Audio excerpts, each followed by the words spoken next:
Good morning, everyone. Welcome. It's FPC Radio Live. It's July the 1st, and we're going to end this week right because we have a ton of stuff to talk about. John, the NBA certainly does not like to be out of the spotlight. It's not quite like the NFL, but when they're in the spotlight, they are very much in the spotlight. Yeah, to quote Kevin Garnett, anything's possible, right? I mean, Yes. Here we've got Kevin Durant, one of the players in the history of the sport, will be going to his fourth team in his career. It's like every 3 years, Durant has to go to a new team, right? 2016, he signs with Golden State. 2019, he signs with Brooklyn. Well, it's 2022. It's July, so it's time to move for Kevin Durant. He requested a trade yesterday from Brooklyn. We saw a lot of the stars signing their 4 and 5 year contracts worth over $200 million. The league is flush in cash, especially when the new TV contract hits in a couple of years, which is going to net every team about $250 million a year per team. That's like NFL TV level. So the league's in really good shape, and now we'll just have to see where Kevin Durant wants to go and where he is going. Yeah, and look, I mean, I was going to say he's just 1 year off average from LeBron James, because LeBron's about every, 4 years, and then he bounces from team to team, so... Well, can I defend my guy first? I saw that cheap shot you threw at my guy. The difference is my guy goes, signs a contract, stays for 4 years, but then just moves on. He doesn't completely obliterating the franchise in the process. Sometimes you got to do what you got to do, right? Yeah. Well, just by losing a guy like Kevin Durant or LeBron James, you go from being contender to pretender just by losing that type of talent. But LeBron it's more like 4 years. Yes, yeah, I agree with that. But at least he plays out the contract and then he just goes to another place. I don't know where he's going to go. He's been in LA now for 4 years, so he's going to go play his 5th year with the Lakers, I think. But, hey, you never know. You never know. Maybe, this is just the beginning. This is just the beginning of the only July 1st. Right. I'm playing with the idea of Durant going to the Lakers, that, they just got to stop Steph Curry from winning a 5th title. So they're going to join forces. I mean, this is like Marvel, right? You're pairing up superheroes together. Well, unfortunately, these are all, not quite superheroes in their prime in some of these cases. Like, look, I think I don't blame Kevin Durant for wanting out of that situation. Was that Kyrie Irving signed his his option, and is reportedly still seeking a trade. And look, we all know why he signed that option, because he had no options. There weren't teams out there that were interested in trading for him prior to that. So, it doesn't mean just because he signed that contract and says he's coming back, all that stuff, that he's actually coming back. Like, this is only the beginning, John. And look, the Nets, they reportedly are seeking 2 all-stars in return for Kevin Durant. Well, good luck. If that's the case, Kevin Durant's not getting traded. However, I don't think that's going to last that long. I think eventually they're going to have to give in, because they're going to realize this is a situation they do not want to deal with both these players on the roster. And if they want to play together, fine. Go trade them to the Lakers and watch it, hopefully become 2002 all over again for the Lakers. If not, you better hope to get the absolute best you can do, because so far, when it comes to big impactful trades, the Brooklyn/New Jersey Nets, they're behind quite a bit when it comes to these type of trades, and that's putting it lightly over the years. Yeah, less than a decade ago, they traded for Kevin Garnett, and Paul Pierce, and gave up multiple first-round picks, which turned out to be Jaylen Brown and Jason Tatum. Win for the Celtics, and the problem with the Nets is they can't go into tank mode because they don't own their own first-round picks. Those belong to Houston when Brooklyn acquired James Harden a year and a half ago. So they don't have their own picks. If you trade Durant and or Irving for other draft picks, well, wherever Durant goes, that team's going to be likely a contender. So those picks that you get back from that team are going to be in the 20s anyway. It's a really catch-22 situation that Brooklyn's in, and they put themselves there. They went all in on Kyrie Irving, Kevin Durant, and they brought in James Harden. It looked like they were going to build a super team, and it just never materialized because guys couldn't get healthy, guys couldn't get vaccinated. They don't really have a true leader when they have those 3 guys together. So their solution was to go get Ben Simmons. Ben Simmons, yes. This is the guy that's going to rectify everything. Yeah, more passive than all of those guys. Yeah, I mean, let's talk about a rudderless ship, exactly. And less durable than those guys, if that's the case. Less durable, less of a leader. Right, yeah. Let's go completely off the rail in Ben Simmons. Like, who's next? And now you're going to build around Ben Simmons. Probably not. But I think the only way Brooklyn can get something in return is try to get a viable player or two, maybe some pick swaps, maybe some picks down the road, so that when those picks hit, Durant may not be the same player, so those picks could be higher. I know this will be in play. The first team I thought of was Phoenix because they're in win mode now, win down mode, and I know Chris Paul and Durant are really close. I'm sure they'd like to pair up together and defeat Steph Curry and LeBron James in the Western Conference. They're not going to send Devin Booker to Brooklyn. No, he just signed a nice big fat contract. Right. One of the many that were doled out yesterday. I haven't got mine yet, though. I've been waiting. For that phone call. I wonder if they have any around. More. Yeah, well, hey, look. You'll get it. Gary Payton. What was it? 3 years, $28 million. He just banked after, what he went through to, get into the league and all that. He had a great playoff run, and they have it. He's getting paid. It is Bobby Bonilla Day, too, by the way, over in baseball. So talking about getting paid and getting paid well beyond your worth.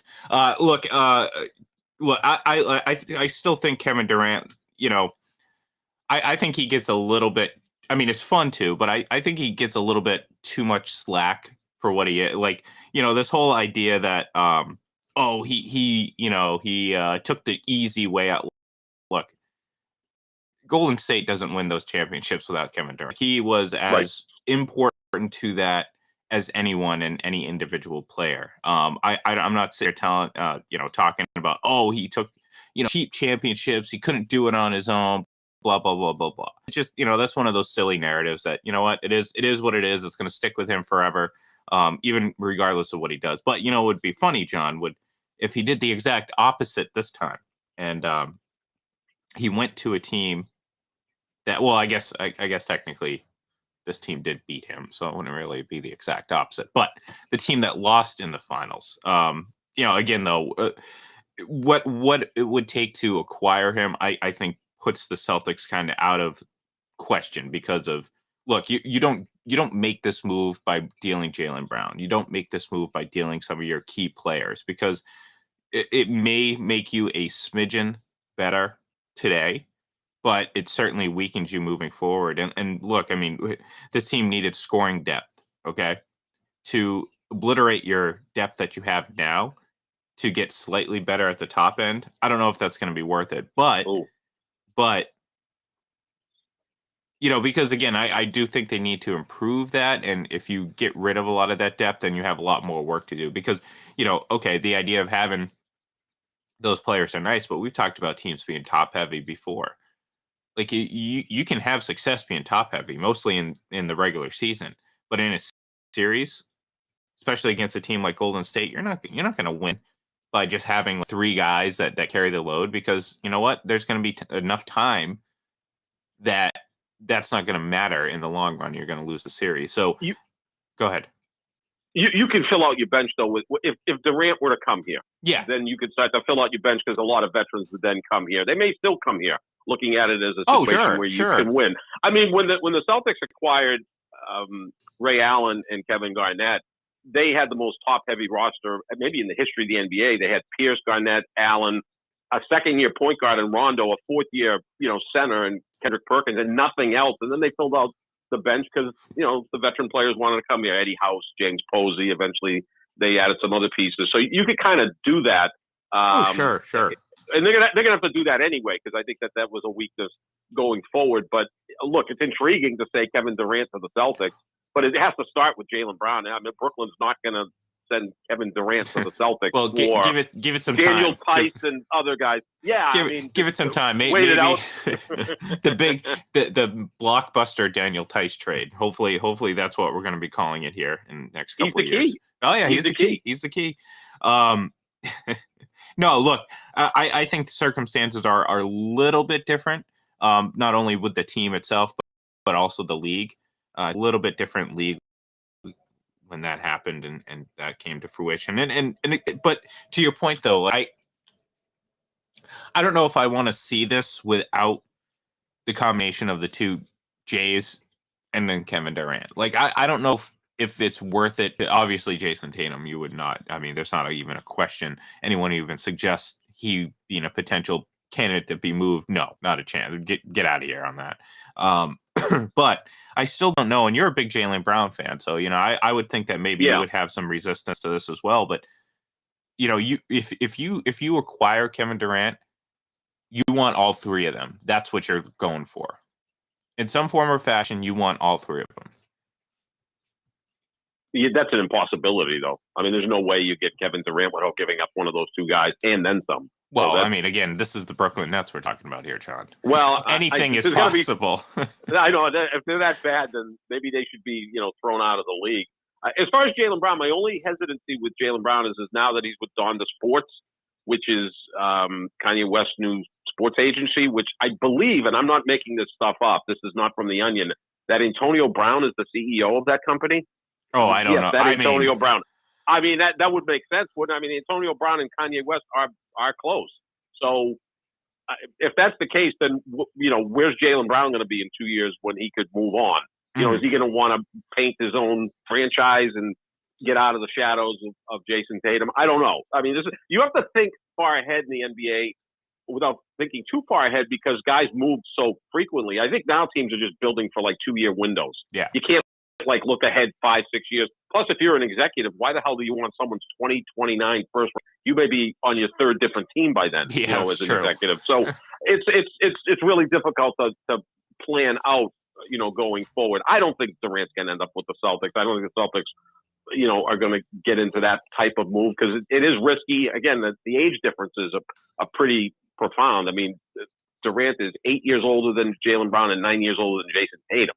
And he's had injury concerns, right? Mm-hmm. And it does seem like after 3 years, he kind of loses interest in where he's at. So those are all things. But when you have him, you have a title contender, provided he's healthy and, you've got enough around him. He's not the guy that drags a franchise. Well, he's not. And the good thing is this Celtics team isn't a team that's still trying to get over the hump. I mean, they're trying to get over winning the championship hump. I think that's a little bit different than a team that's, trying to navigate through the play. This team has done that. They know what it takes to get there. So I think there is a little bit more value in adding a guy like Durant. But again, to your point, I mean, it's a huge risk because you're talking about upending the franchise because you can still drastically improve this team by just improving the depth, across the board. Mm-hmm. We talked about it before. You need another shooter, probably, a scorer off the bench. That's fine. Someone's a little bit more consistent and not as, up and down as Derek White. I mean, Derek White's a very nice player, certainly a really good defensive player. And when he's on, but, you don't want to have that as your primary scorer off the bench. And I think the Celtics can get a lot better if they just improve that. Getting Durant would make it far trickier because then obviously you would have to put more work into building the depth, but you would have a much stronger top end of this lineup, which is enough to get by. But like I said, I mean, you still need that depth to win in this league. And, the Celtics certainly can do that. And let's not forget, I mean, they were right in the mix when it came to acquiring Kevin Durant back when he ultimately chose Golden State. If I'm not mistaken, they were, if not the second team on his list, very close to that. And remember, they pulled out all the stops with Tom Brady and Isaiah Thomas. I mean, talk about a different era of Boston sports. I mean, just look at the welcoming crew that tried to welcome Kevin Durant to town. Kelly Olynyk. Kelly. He was there. Which may have the big draw. Sabotaged the deal. Yeah, I'm sure Durant was like, "Oh, Tom Brady, the GOAT. I'm getting, this is awesome." And you get some of the players on the team, and then there's like, "Who's this dude with the long hair who came in on a skateboard?" Yeah, it's like that's not going to work out too well. Yeah, I mean, maybe the Patriots will chip in and Mac Jones will go and see if he can help recruit. Yeah, Kevin you never Durant. know. You never know. But look, I mean, I'm not saying that it's likely. It's certainly a possibility, and I'm sure, if this gets dragged on long enough, they're going to become a more realistic option. Because if this is something that gets resolved very quickly, that means a team's willing to pay. And if a team's willing to pay what the Nets are looking for, the Celtics aren't going to be. The Celtics have to play this right. They have to wait for the right situation, for the right opportunity. And if it exists, it exists. If not, you move on. You don't, attach yourself to this situation the entire offseason because you have other business to take care of. you can work this out, if you can get it figured out, great. That's awesome, because I'm all adding talented players. I mean, people who are like, oh, I don't want Kevin Durant. Well, why not? Yeah, why not? Like, why not? Okay. If you have to trade Jason Tatum, Jaylen Brown, and all that, yes, of course, because at the end of the day, your team is worse because you're getting rid of pretty good players. But let's not get into the X's and O's and the details of the trade. Like, there are people out there that are just saying, I don't want Kevin Durant, and I'm like, why? Why not? Because you have this like weird Skip Bayless view of him or whatever, you know what I mean? Kevin Durant. Although I do find that that nickname actually pretty funny. I will admit that does make me chuckle every time I hear it. That's Skip's favorite current player too, Kevin Durant. No, Skip will turn on you. We understand that, except if you're Tom Brady. Yes. He never turns on Tom. That's his guy. But really, what has Tom done? Turn on him. Yeah. It's not like Tom's done anything to turn every on. Other year. Yeah, I mean, he's due to win another Super Bowl. The fifth in the last 8 years or whatever. It's an even year, which means it's his year.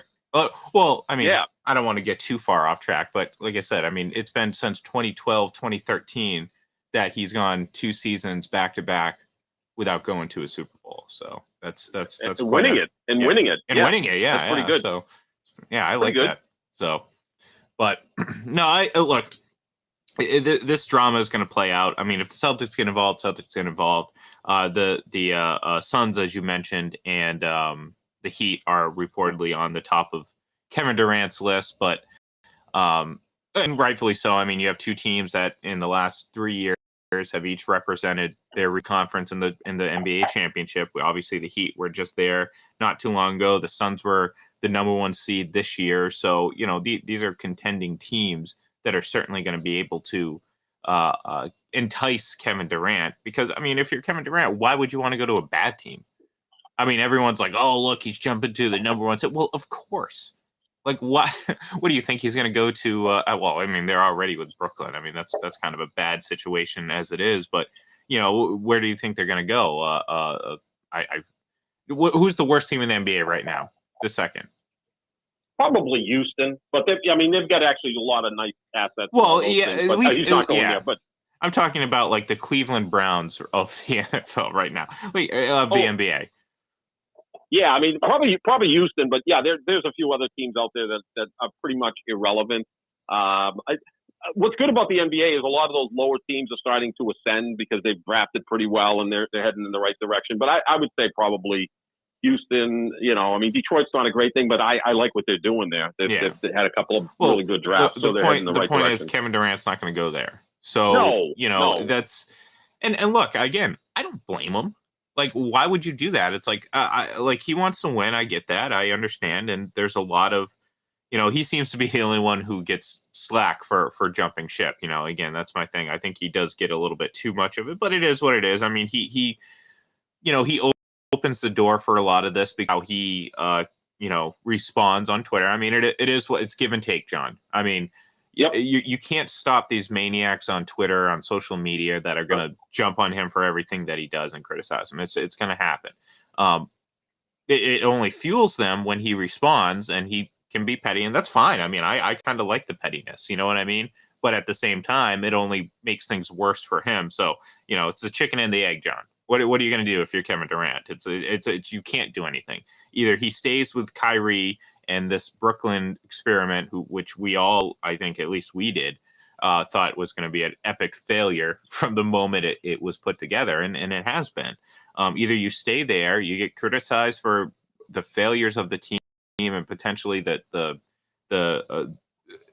actions of Kyrie Irving, or you request a trade and you go somewhere that there's a contender, and then yet again you get called the guy who's jumping ship because he can't handle the pressure. Well, is that true? I mean, there may be elements of the pressure, quote unquote, that he may not handle. We talk about these untapped or unmeasurable things in football all the time. Maybe there's some element of that, but the way it's portrayed, it's certainly not accurate. And again, Golden State does not win those championships without Kevin Durant. Right. So no, he was the cheat code. I mean, seriously. I mean, it's just when that roster was put together, it's like hopefully they don't stay together too long because they'll just run off championship after championship because not only the talent was extreme, but they fit perfectly together. Mm-hmm. Because Steph Curry makes a lot of that stuff happen. I think he's such an unselfish superstar, and he understands leadership and understands how to ingratiate other stars. He does that so well. But yeah, I mean, you could have Miami would be a pretty interesting option, and that would be interesting in the sense that Durant obviously would be their best player, but Butler's more of the leader. He's kind of like they could be good cop, bad cop, and Jimmy Butler's very comfortable being a tough, hard nosed guy, and he could handle that role with Durant being the best player. And this, going back to Boston a little bit, this kind of is a little bit of the difference in situation from now to 5-7 years ago when they put, like I said, they put the full court press on and tried to bring Durant in. Like, he wouldn't be the leader here either. I mean, this isn't a team that's looking for that ultimate talent to make them respectable, like the Celtics were back then. They were young, they had a lot of hope and potential. We were still riding off the high of high top picks or whatever and all that stuff. But you come here, he's not going to be the leader. Marcus Smart is a leader. Jaylen Brown's a leader. I mean, Jason Tatum's a leader. I mean, these are guys that are not going to sit there and just in awe of Kevin Durant. Like, I think they're past that point in their careers now. You know what I'm saying? So I think if he does ultimately lands in Boston, he's not going to have to be the guy. Like, he's going to have to be more than complimentary, but he doesn't have to be the guy. Like, when people come, after a tough loss, he's not the guy who's going to be standing up there talking to the media. That's going to be Marcus Smart or whoever. You know what I mean? There's many options on this team for that. Yeah, I mean, it's almost in a sense. Remember when A-Rod went to the Yankees? There was no question A-Rod was the best player on the Yankees. Oh, yeah. But it was still Jeter. It was still his team. I mean, he never moved from shortstop, which he should have, because A-Rod was a better shortstop. But should have moved that from wasn't going to happen. Majors to well, that's a discussion for another. That's a discussion for another day. That's true. Overratedness of Jeter. Anyways, go ahead. Yeah. Well, again, the thing I always say about Derek Jeter, great player, but he can still be overrated. Two things can be true, and I think that's the case with Derek Jeter. A-Rod was a better player. When people push back against that, I'm like, did you watch them play? I mean, A-Rod was a five-tool guy who I think is the second best player I ever saw after only the great Barry Lamar Bonds. But I think that with Durant, Miami, Phoenix, there's going to be certain places where he's going to be interested to go. Anything would not surprise me, because that's the way the NBA is. And you got owners that just got so much money. I mean, look at Golden State. They had a $346 million payroll, which almost doesn't seem possible in the NBA when you only have 15 guys on the roster and half of them are just there. But half of that money that they paid on their payroll was a tax. They're willing to pay it, and because they're smart, because when they bought the franchise, they bought it for about $400 million. It's now worth $5.5 billion. So the old adage, it takes money to make money. That's true in the NBA. Yeah, and look, I mean, you can't do what the Golden State Warriors do without winning. You have to win and have success to do that. So that's why it's not just a simple matter of, just spend the most money. No, you have to win, because eventually, if you're spending the most money and you're constantly in the lottery, well, you're going to lose a hell of a lot of money, because people aren't going to be coming to the game. So it's going to be interesting to see how this plays out. Obviously, Monday's 4th of July here, so we'll see how it goes. We have the NFL offseason right around the corner as well. So you get the feeling that maybe this might be a repeat of March, where we had a bunch of news pretty much every day of all the leagues, and we'll certainly be on top of everything. So thank you, everyone, for tuning in. We will be back probably Tuesday is my guess, because with 4th of July coming up, we'll probably take the day off. But if anything breaking happens, perhaps we will get our faces and voices out there for you before then. So thank you, everyone, for tuning in. Have a great weekend. Have a great, safe holiday weekend if you're traveling. And we will talk to you next week.